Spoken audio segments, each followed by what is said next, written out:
Well, just before the break, I promised you the final of the AGFA Formula Opel race at about now, 5 o'clock, but there's a bit of a delay. And Liam O'Sullivan, the clock of the course, will tell us why. Well, the drama is, George, that we've got a couple of protests in over drivers racing in this next race. So the stewards are hearing their appeal. They're appealing a decision that I have made to exclude them from the final. So, on what basis? One was on the basis of dangerous driving, and the other was that he had gone and got work done in the paddock and come back out and raced. So all's fair in love and war, but sometimes there are things that aren't quite as straightforward as they seem. Certainly, but justice has been done. The stewards are hearing their appeal and they're appealing my decision. And if they agree with this, the stewards agree with them, they'll get out and race at 5:30. And we'll have the race anyway. Liam, thank you very much indeed. Well, you won't go short on entertainment, even if the AGFA Formula Opel race is held up, because there's something else for you, a little treat from yesterday. It's the karts. So we're watching the karting field coming up behind the pace car, a different type of start here, and a very interesting mixture of karts because we've got both 125cc and 250cc. And the man that should be in pole position, Dominic Murray, doesn't seem to be there. No, indeed, he's had a problem. He was late out of the pits, so he's not going to be able to take the advantage of his pole position, and then that might have been him just treading his way through there. But don't make any mistake about it. This is really fast stuff. These Formula E karts have been recorded at 175 miles an hour at Silverstone. They won't be able to quite do that here, but they are really quick indeed, and I think we have a clean start.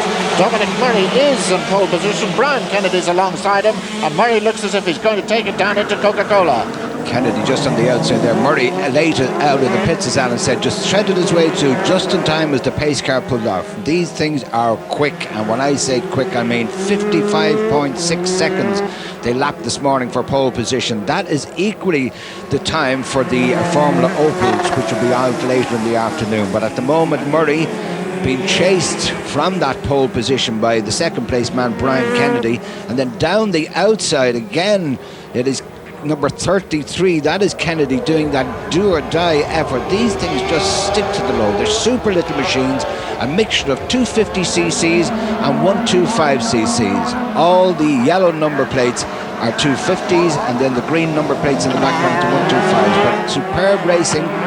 Murray just coming out nice and tight. Kennedy alongside, nearly side by side, everything in the braking area. You can see in the background that's James Deary and Eamon Deary, number 1 and 2.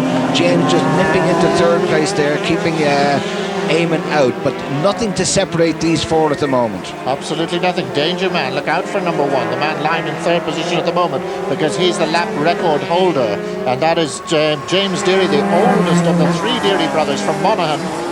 Very fast man, and indeed was telling me this morning that he's hoping to have a crack at this lap record. The conditions aren't ideal, but tremendous battle.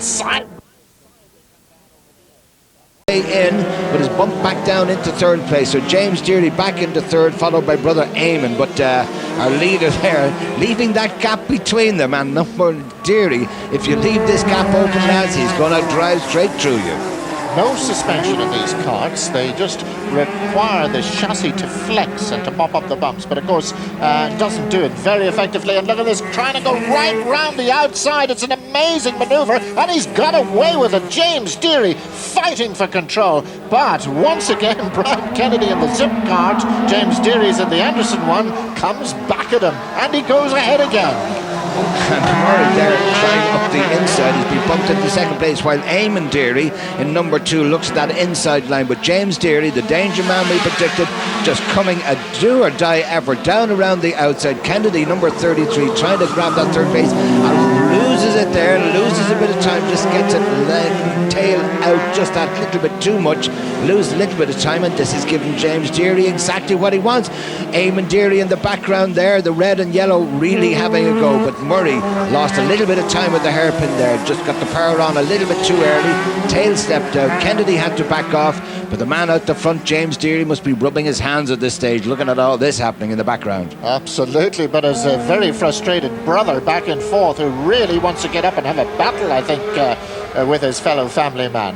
So, but Murray really has managed to put a few car lengths between him and third place man there, and there goes Eamon down the inside and up into third place. Now I will imagine that he should fairly rapidly now be able to close on the Dubliner Dominic Murray. Eamon fortunately hand in the air, Eamon Deary there pulling out, and number 6 Peter Deary takes up the chase. So the third of the Deary brothers, all driving the distinctive red and yellow karts. He's moved in. Unfortunately we lost Eamon Deary there, obviously an engine problem. Murray there going through in second place. Kennedy battling away there. He had one Deary to contend with, now he's another Deary. Peter Deary this time moving in on his wing. Brian, it seems that once you deal with one Deary, another one comes out of the reserves. So, meanwhile, out front, James Deary, and at the last lap it was 0.9 of a second, but it should be a little bit more than that now. So James Deary lead in second place. We have cart number 3, I should say, and that of course is Dominic Murray, who's had a pretty exciting time and a new third place man. Peter Deary just nipping through there, but coming back around again. Kennedy just not letting away with that manoeuvre. Andrew Jemison there coming up in the background, but that's Murray there. Murray in second place, 9. We've got another one we've lost out there. That is Mark Dunn. Mark Dunn, and he's another of the 250cc's. 33 there. Brian Kennedy at the moment, keeping an eye out for the third of the Dearys, Peter Deary, as they come down. This is the quickest part of the circuit. Now remember, they're lapping in 55 and a little bit seconds, and that is very, very quick indeed. Very quick indeed for this 1.24 track. Well, that is our leader. Just came around in that superb manoeuvre around the outside, 3 abreast, got through the S's, out-fumbled the rest, and in the background, the man who's trying to do something about it, the pole position man, Dominic Murray. James Deary, no novice to karting. He's been at it for 21 years. I asked him, would he not like to try some other form of motorsport? He said, you're never going to get anything as quick as this for value for money. And it'd be hard to argue against that. They're just little miniature bombs, these machines. And consequently, sometimes they can be a little bit unreliable. So this 10-lap race, he will be keeping his fingers crossed. Murray now fairly comfortably in second place, the Dubliner in his Anderson kart, the leader also in an Anderson kart, and there is number 11, Andrew Jemison. Yes, James Deary, Peter Deary, I should say, has gone up into third place. So Peter Deary now really motoring on, but look at Murray. Murray isn't giving up yet. The second place man beginning to make, no, I'm sorry, that's Kennedy beginning to make inroads on Peter Deary. Slightly confusing, both of them the same colour, but again, Kennedy, who was on the front row, not giving up. That's our leader, back marker being lapped at the moment. James Deary making his way down the main straight at the moment. There's the gap to the second place man, Dominic Murray, as they come into Coca-Cola corner. Both brothers, Brian, were telling me this morning, have been racing for so long that one of their great rivals in the early days of karting was none other than Eddie Jordan. And there we have a spinner right in the middle of the track. Not a very comfortable position to be in, to put it mildly. Just getting it on back on the track there, racing with it. The superb road hole, you can see that it is just flat through the curves here at Mondello Park, and slightly twitchy under braking, the odd little bump, as Alan said, but the flexibility in the chassis rides those bumps. No suspension indeed. Reactions have to be superb.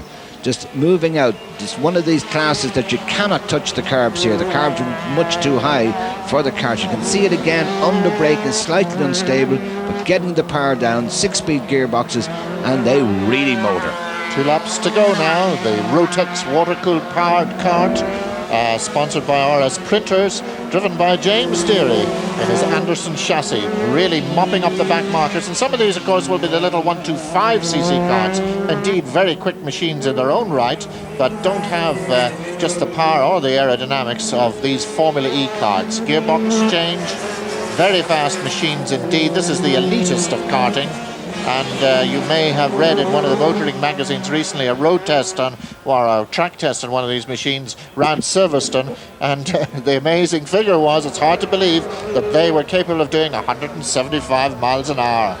Yellow cart there, number 3, that's our second place man, Dominic Murray. Doesn't seem to do anything about the flying James Deary. He gets by the back man. Third place man, Peter Deary, in the background as they come up to lap this man. And the fourth place danger man there, getting the door closed there by the back marker, just didn't get through in time. Second place man, Dominic Murray. But that's our leader, on to his last lap. through Coca-Cola, just feeds in the throttle nice, gets back across the road, driving through on the centre of the road there. Plenty grip, tiny little slick tyres on these. Absolutely amazing machines. Alan says, can you think about it, 175 miles an hour in a recent test at Silverstone, which is much longer straights than Mondello Park here. But at the moment, the straights are long enough for James Deary as he motors his way, getting a little out of shape there. That was a back marker just down in front of the leader, and I think it's something like that that would be the only thing to put Deary out of this as he comes up the inside onto the brakes. That's a 125 with the green number plate. Out, power on. Chris Sheen there in the 125, and he gets the checkered flag once again. Somebody in a bit of bother there. In fact, was it Dominic? I think it was Dominic Murray. He was right off on the curb, but he managed to finish second place all right. So he's in second, number 3, and in third place, Peter Deary. Fourth, eventually, after a very fraught race indeed, Brian Kennedy in his Zip Kart, and fifth, number 11, Andrew Jameson.